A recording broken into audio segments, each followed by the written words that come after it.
নমস্কার বন্ধুরা, নবপল্লব চ্যানেলে সবাইকে জানাই স্বাগত। আজকে আমার ভিডিওর আলোচ্য বিষয় হলো জবা গাছ। আপনারা জানেন জবা গাছ হচ্ছে গ্রীষ্মকালীন গাছ, বিশেষ করে দেশি জবা গাছ। গরমকালে জবা গাছ থেকে আমরা প্রচুর ফুল পেয়ে থাকি। আপনারা আমার জবা গাছগুলি দেখতেই পাচ্ছেন কত ফুল ফুটেছে, এমনকি প্রত্যেকটা ডালে ডালে অসংখ্য কুঁড়ি ধরেছে। শীত পড়লে আবার দেশি জবা গাছ ঘুমন্ত অবস্থায় চলে যায়। এখন অক্টোবর মাসে প্রায় শেষ হয়ে গেছে, শেষের দিকে আর কিছু দিনের মধ্যেই এই দেশি জবা গাছগুলি শীত ঘুমে চলে যাবে। নানা রকম সমস্যা এই সময় জবা গাছে দেখা যাবে, যেমন ফুলের সাইজ ছোট হয়ে যাবে, কুঁড়ি কম আসবে, আসলেও ফুল ফোটার আগেই হলুদ হয়ে ঝরে যাবে, এমনকি গাছের পাতাও একটা একটা করে হলুদ হয়ে ঝরে যাবে। এইরকম নানা ধরনের সমস্যার সম্মুখীন হতে হবে। দেশি জবা গাছের শীত ঘুম শুরু হওয়ার আগেই যত তাড়াতাড়ি সম্ভব বেশ কিছু পরিচর্যা এই সময় করতে হবে। সাথে সাথে এমন কিছু খাবার গাছে প্রদান করতে হবে যাতে গাছে কুঁড়ি এলে সেই কুঁড়ির সাইজ আকারে বড় হবে এবং পাতা ঘন সবুজ ও চকচকে থাকবে। এই অক্টোবরের শেষে কি নভেম্বরের প্রথমের দিকে জবা গাছে কী খাবার দেবেন তা তো জানবেনই, তার আগে কিছু গুরুত্বপূর্ণ টিপস জেনে রাখা দরকার। প্রথম টিপস হলো জবা গাছগুলি ফুল সানলাইটে রাখতে হবে। সেমিশেড বা ছায়াযুক্ত জায়গায় এই সময় রাখলে চলবে না। এমন জায়গায় রাখতে হবে যেখানে ডাইরেক্ট সূর্যের আলো যেন গাছ পায়, সকাল থেকে বিকেল পর্যন্ত রোদ পায়। সেই জন্য টবগুলি সেই রকম জায়গায় এনে রাখুন, তাহলে গাছে কুঁড়িগুলি সাইজ বড় হবে এবং সাথে সাথে ফুলের সাইজও আকারে বড় হবে আর গাছ থাকবে চিরসবুজ। দ্বিতীয় টিপস হলো জল প্রয়োগ। এই সময় অর্থাৎ শীত পড়ার আগে আপনারা দেশি জবা গাছের মাটিতে জল কেমন দেবেন? জবা গাছের বেশিরভাগ সমস্যা অ্যাকচুয়ালি কিন্তু জল থেকেই হয়। জবা গাছের মাটিতে যদি অতিরিক্ত জল দিয়ে ফেলি তাহলে জবা গাছের শিকড় আক্রান্ত হবে এবং ছত্রাকও লাগবে, যার ফলে গাছটি নষ্ট হয়ে যাবে। জবা গাছে জল দিতে হবে খুব বুঝে শুনে। মাটি যদি ভিজে থাকে তাহলে জল দেওয়ার প্রয়োজন নেই। টবের মাটি যখন উপরিভাগ 2-3 ইঞ্চি মতন শুকিয়ে যাবে তখন আমরা আবার জল দেব। অতিরিক্ত জল দেওয়ার ফলেও গাছের পাতা হলুদ হয়ে যাবে এবং কুঁড়িও হলুদ হয়ে ঝরে যাবে। সেই জন্য জলের দিকটা আমাদের খেয়াল রাখতে হবে। তৃতীয় টিপস, এতটা বর্ষা হওয়ার ফলে আমাদের জবা গাছের মাথাগুলি লম্বা লম্বা হয়ে গেছে, সেইগুলি হালকা করে কেটে দিতে হবে। এই সময় হার্ড প্রুনিং করার দরকার নেই, শুধু শেপটা ঠিক করার জন্য অতিরিক্ত লম্বা ডাল কেটে দিতে হবে। এই সময় রিপোর্টিং করারও দরকার নেই। যদি দেখেন কোনো গাছ বয়স অনুযায়ী টবের সাইজ ছোট হয়ে গেছে আর সেই টবে রাখা যাচ্ছে না বা শিকড় ড্রেনেজ হোল দিয়ে বেরিয়ে এসেছে, তবে চেঞ্জ করে দেবেন, তবে শীতের আগে চেঞ্জ করবেন। চতুর্থ টিপস হলো গাছের হলুদ পাতা বা ফোটা শুকনো ফুল গাছ থেকে অপসারিত করে দেবেন। টবের মাটিতেও যদি কোনো আগাছা থাকে সেটাও তুলে ফেলবেন। মোট কথা গাছ সবসময় পরিষ্কার রাখতে হবে। গাছ অপরিষ্কার থাকলে ফাঙ্গাস লাগবে এবং পোকামাকড়েরও উপদ্রব বেড়ে যাবে। এর ফলে গাছের গ্রোথ কমে যাবে এবং কুঁড়ি নষ্ট হয়ে যাবে, এটা একটা কিন্তু কারণ। পঞ্চম টিপস হচ্ছে জবা গাছের মাটিতে খাবার প্রয়োগ। শীত পড়ার আগে আমরা জবা গাছের মাটিতে কি খাবার প্রয়োগ করব?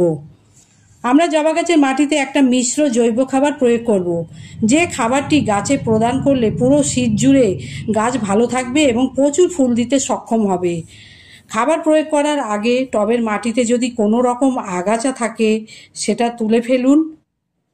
গাছের গোড়ায় যদি কোনো ডাল বা পাতা জন্মায় সেগুলি কেটে ফেলুন। তারপর খাবার দেওয়ার আগে টবের মাটি ভালো করে খুশে নিন। এইভাবে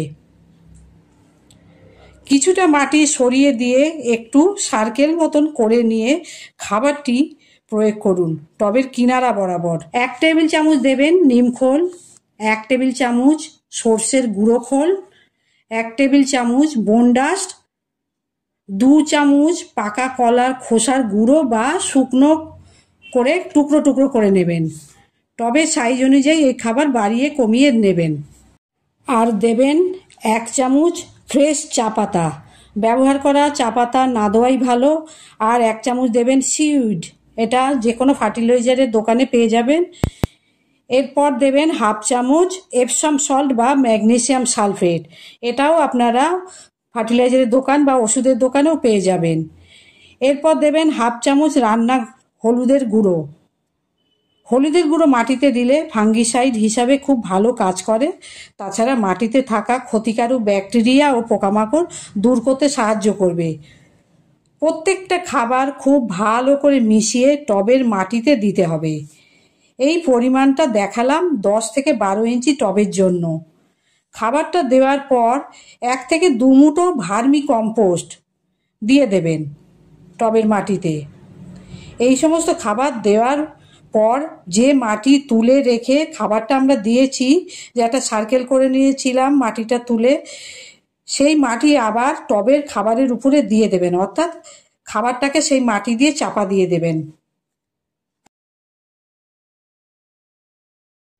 এইভাবে যদি আমরা গাছের মাটিতে খাবার প্রয়োগ করি তাহলে খুব সহজে খাবারগুলি ডিকম্পোস্ট হয়ে যায়। গাছে খাবার প্রদান করার পর আমরা এই তরলটা দিয়ে দেব। এই তরল খাবারটি দেখছেন, এটা ডাইরেক্ট গাছের মাটিতে দেওয়া যাবে না। এটা ছেঁকে নিয়ে 50% জল, প্লেন জল মিশিয়ে গাছে প্রদান করবেন। এই তরল খাবারটি আসলে কি উপাদান দিয়ে বানানো হয়েছে সেটা বলছি।